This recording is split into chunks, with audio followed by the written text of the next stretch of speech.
cheating. What is your definition of cheating? I think, I don't know. I have to think on this. Muhammad, what do you think? I don't know. I have to think on this. What do you think? It's such a broad, it depends, right? It's very personal. Cheating is defined by the person, right? Like someone could feel that being friends with another person, there's a threshold, and it's all very specific to each individual. Like you may feel, all right, you're talking to that person too much. I think it's getting along the lines of like cheating, or you're being too intimate with that person. I think it's getting to that point. I don't think there's a real black and white definition. I think it's very nuanced in terms of history, in terms of specifics. For example, like say you're married, your friends are married, and the one person is the better one at planning or coordinating. So say like your wife communicates with your friend because they're better at coordinating and planning things. And like, okay, they're always talking more than, so like in that scenario, one person will look at it and say, why is your friend talking to your wife so much? Another scenario, it would be like, okay, well, because we just know that they are better at planning and coordinating things. So like, I don't think there's a one size fits all for that. And I think there's a threshold. Like there could be something where I think in my mind, I'm talking to this person on a level of it not meaning anything. It's fine. But then on the other end, that person is looking at it from a perspective of, oh, I'm into this guy, or there's something about him that like, I don't know. It's like super nuanced. But there's obviously some, clear cut cheating where it's like, obviously if you're getting physical with another person, that's it's clear cut. I think it's a little, I think it's a little more than that. I mean, or a little less than that, right? I mean, obviously physical, that's 100%, right? Like I'm saying like clear cut, like kisses, there's no kisses, whatever. But like, I have a different opinion on that. First, I'm going to go into, I think overall there is cheating, and then there is what makes me jealous, right? And okay, I think that conflate people the two, make that all one thing. Like if you make me jealous, two, yeah. That's cheating. You know what I mean? But some people can define that. Well, some people can be jealous if you just talk. Like this isn't my wife, but like there are girls out there who are like, you're talking to another girl, like you're making me jealous. And that depends on the girl, right? Like if that girl thinks she's more beautiful than me and you're talking to her, then boom, she's jealous. And maybe it's the way you talk to a girl, but like, some people like Wiz can be very flirtatious when he talks to women, and it doesn't matter. You know what I mean? Like, look, like you're not cheating on anybody. Very flirtatious. Hurting you at all. He can be very flirtatious when he talks to women, and it doesn't. That's just the way he talks. And you can go into your. I don't know. I don't see that. These are but that's who you are. That's why you don't see it. But like, and I can see how his partner, which he doesn't have a partner right now, but like his partner could get jealous from that. They could automatically be like, well, that's cheating because you're being flirty with another girl. I think cheating has to have some intent.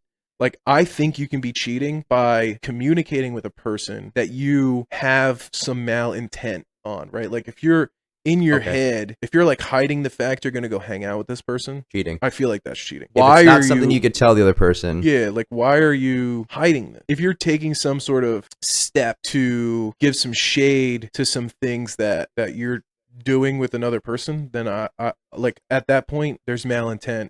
That's cheating. It's like you don't have to kiss them, but if you like if Magda told me she's going to hang out with her girlfriends and she knew there was going to be a guy there that she finds attractive and likes to hang out with and didn't tell me, that's cheating. Now, that's also cheating that we can come back from. There's a certain level of cheating where it's like, are we going to still be together? Right. Like, are we still going to be together after this? Right? Interesting. I mean, now what if that person just showed up? Like, it wasn't as if like she knew they were going to be there, but they happened to show up. No, it wasn't like whatever. I mean, like, I'm saying like that woman for me has to take a step to hide the fact that, look, whatever. I mean, if she's, and look, we're all physically attracted to random people throughout our life. And there are some people where, you have a connection with, just like we can talk and we can talk forever. Like we have a connection where we can talk forever. I'm not physically attracted to either of you, but there are females. Are you sure? Yeah, right. There are females. Are you sure? There are females that you have that same level of connection with in life, right? There can be those things, but also like you're in a relationship, you need to keep that open communication to say, yeah, I'm going to be hanging out with this person. They're going to be there. But if you're hiding the fact that they're there, then that's a problem. And then one step further, one-on-one hangouts. What's your take on one-on-one hangouts with opposite sex? I mean, I think that depends on the situation. Explain. So I guess you can say sister-in-law. So that's my Mike's sister. I mean, Mike's my Rachel. wife's brother's wife, right? Yes. I feel like we can hang out, like we're basically family. Now, I'm not going to be like, yo, I'm going to hang out with Rachel, like you can't come. You know what I mean? If it was a situation where like we have common interests, like I can feel that can be a platonic interaction, right? Like, I mean, an example I'd be thinking of, like we're going to go down to the shore for a week, like with my in-laws. So like her mom's going to be there, her dad's going to be there, her brother's going to be there, and her brother's wife's going to be there. If, let's just say, you know, I'm just picking some random thing. Like there's the aquarium down at the shore, right? Maybe there's this thing that's going on that like I really want to see. Like Magda's like Matt, and Mike, her brother, is like Matt, but my sister-in-law is like, I want to see that too. Be like, all right, well, today you guys are going to the beach and we're gonna go see that thing. We'll be back. You know, like that's cool, but like I'm not like hitting her up like, yo, let's hang out every week. You know what I mean? Like that would be wrong. You know, there's no problems there. Malicious intent. But like, I mean, if it's just some random girl I know, like I have a friend, I don't know. I mean, that kind of like you see this in movies all the time. They always write that in like, oh yeah, she's been my friend since kindergarten, and there's like all sorts of jealousy there. But like, I don't know. What do you think, Mohammed? To your example, okay, yeah, that's fine. But I think there's a fine line and a threshold where once it passes, like, you know, sure, in the beginning, yeah, you guys are just friendship. Like, obviously, you're married, so you've had your wife, and there's history there and all that. Like, so that factors into it. It depends on a lot of things, like how long the person's been with the other person, what the history there is with that person. I'm of the mindset that having opposite sex friends is potential road down to like issues. Absolutely. Because all it is one mistake away from it. Oh, I got a little too drunk. Oh, this happened. Oh, you know, oh, well, I was feeling rejected by you, or, oh, well, whatever. And then they give me attention. And it's like, it's just a slippery slope that you're better off avoiding that temptation, or that like temptation, or whatever the better word for it is. No, that's a good word. Yeah. So like, that's my take on it. Yeah, in group settings, that's fine. But like one-on-one hanging out, there's no real reason why family, extended family, like you said, you know, in-laws, whatever, different story, coworkers, if it's like work related, that's also a slippery one. But yeah, there's also a threshold. It's like very nuanced. There's what no about real black and white? What about texting / calling? I know you guys said that like there is, how often is this being done? But like someone's texting your significant other like 11 o'clock at night. Yeah, bro, I don't know about that. Depends. Well, depends. It depends if there's an emergency, somebody's dying. So I had a conversation. Yep. I was like, there's no reason. Like outside of family, work, there should be no reason why a dude is hitting up my significant other during demon time. Like there is no reason. Like can you give me a valid reason? And for me, there is no valid reason. There has to be a respect and boundaries. Other people think it's okay to have conversations via text or call that late at night, and I don't. That you guys seem to be under the same. So, what happens if your significant other is constantly confiding in one person that outside of you, some like emotional support kind of thing? Red flag. All right, red flag.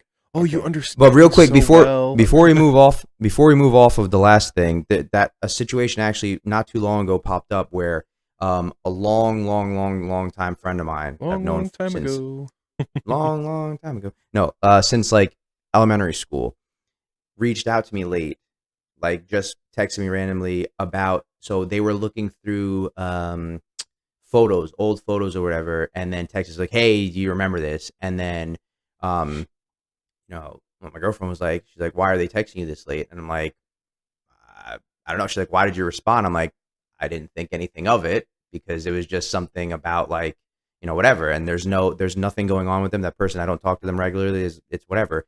So just to your point, it's like, okay, there's that threshold. And to me, previously, that wasn't something I had even thought about or had anything that I had, you know, put any thought into. So I was like, I just looked at it as if it was nothing. But then more like what you guys talked about, and then hearing from her how she felt about it, I was like, okay, that makes sense. It hadn't been something that I dealt with in the past. And in my mind, I was like, oh, I mean, I've known this person forever, and like it was something innocuous. And then in her mind, she's like, well, why did they text you so late? And I'm like, I don't know. I guess they were looking through the photos or whatever. Or they were checking something or whatever it was, and then they thought about it and they sent it. So it's just interesting because that's something that makes sense, and there's a level of like the boundaries, like you said, and respect, and I totally get it, totally agree with it, and it was just something new for me. Yeah. What about social media liking? If they're I don't constant. Well, so before we get into that, I was just thinking of a situation, like, yo, like you're like my brother, but like I get jealous when like Magda talks to you about stuff and she doesn't talk to me about it. Like, Really? oh, I'll be like, yo, what were you just talking to him about? Oh, this and I was like, you didn't even talk to me about that. And I feel safe, but I'm like, the fuck? You know what I mean? The fuck? Why are you talking to him about it? What the hell is this shit? We're having the couch confessionals. I mean, the reason why I'm asking you is to understand your boundaries, so that way I'm not texting back.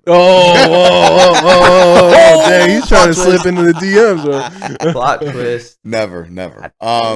What about, well, I was going to say social media, but I'll have one better. What about if you find your significant other paying someone's OnlyFans? Well, is it somebody you know, or is it like a random person? What the? No, like it's not even a question. It's not even a question. Like she's paying like a she is subscription.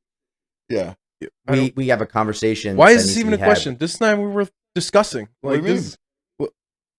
So your girl is paying. Magda is paying to see a dude.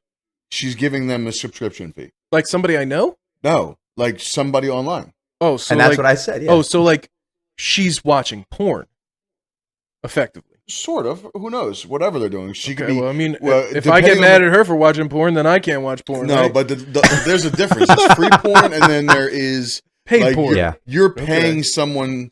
Like subscription could be like you having dialogue with them and asking them to do certain. I mean, what is it? Sophia Rain or something? The billionaire, or whatever. Like, why do you know I'm her not name? getting with Sophia Rain. Like that ain't happening. So like I don't understand. What's the problem? Okay. I mean, some people would think that would be a problem. The problem she's is crushing on somebody? Sure. No. The problem is OnlyFans subscription. It could be $20 a month, $30 a month, $50 a month, whatever. And it doesn't just entail like what you're thinking, a subscription to like Brazzers or something. It entails them potentially sending customized content. Like if you sign up for whatever tier, maybe you get some kind of specific content, and like he's making videos just for her, or he's making videos for everybody and he's sending them to her, or specific requests. I don't know. This is a business transaction, right? But what happens if it's not? What do you mean? What happens? Well, I'm just saying. What happens? Like, you don't think it can't lead into like, I want to film content with you? I mean, I guess it could. You gotta have some trust in the person you're with, though, too. Oh, like, sure. I mean, but are you not going to feel the type of way that they're paying like $20 a month to see one person? I don't think so. Okay. All right. What about you? I mean, personally, I don't. I wouldn't have an issue. Like it's porn, but like some people look at it from a perspective of like it's more intimate than just porn. Yeah. Well, I think this also gets to the fact that what I was talking about before is like that line between jealousy and like, look, of course, like, who hasn't had the conversation? Oh, and maybe this isn't like a normal thing, but like, with your partner, who's your crush, right? Like movie crush. Oh, you're giving me a hall pass? Actor, actress, hall pass. Hall pass conversation. Wait, what? Right? Hall pass? Yeah, hall pass conversation, right? Like if you had one opportunity to get a hall pass, who would you put that? You never hall had pass this in conversand, Mohammed? Have I? I got hypothetical. Like, have I had it? Yeah, with Farah. I'm gonna get in trouble if I say the wrong answer right now, but I think so. Maybe, it's more dangerous. It's more dangerous than it is. It's more like, I know Magda likes Usher. I'm not saying Usher's the hall pass, right? I know Magda finds Usher extremely attractive. I'm not saying that she would want that to be her hall pass, but it's like saying like she has a crush on him, and who would you say? From what, a female perspective? Yeah, no. Well, I don't know. I don't know what your taste is. Like who would be my hall pass? I mean, I think it's a tie between two. Real quick though, before you answer that, not to cut you off, there's a difference between what Tony just said, what Wiz just said versus what you're answering. The first thing he said was you're talking about crushes. The hall pass is a different story. Hall pass the hall is pass. We know what the hall pass is. Oh, we know what the hall pass is. We know what this conversation is. But what I'm saying is you're saying talking about crushes, like sure, okay, you said, oh, this person's attractive, whatever. But like the hall pass of actually doing it or not is a completely different story versus the part of what you were saying with Usher and Magda or whatever. So yeah, I mean, like if you were, I mean, I don't know who Magda's hall pass is, but I'm saying like, you know, there is somebody, like there is a well-known person out there that you have like an attraction to, right? I mean, look, I mean, there's beautiful women in movies and TV and whatever, right? Or if you're into guys, right? There's good-looking guys and whatever. Like some people, like if I had to put out a hall pass on a dude, I don't know, probably be Brad Pitt, like, you know what I mean, or something like that. Tell us more. Tell us more about your Brad Pitt fantasies. What more are you thinking about Brad Pitt? I'm just saying, like, pick a dude, right? Like, pick a dude. Oh yeah, pick a dude. This is like Diddy, right? If you guys are not, pick a dude. If you guys are not comfortable enough, with your own sexuality to make that kind of option, then you had some other hot childhood trauma. But no, like, I mean, I'm completely fine, and I'm willing. All right, who's your man? I'm willing to accept you. Who's your man hall pass? Pitt. Who's your man hall pass? My man hall pass? Yeah. I don't. Channing Tatum. There you go. There you go. All right, Muhammad, you got one? I have to think about it. There's some dudes that are like some actors that you can just tell they're attractive. Yeah, like attractive men. Attractive dudes. Like, I think I'd probably say Chris Hemsworth. Oh, that's all good. right. That's all good. right.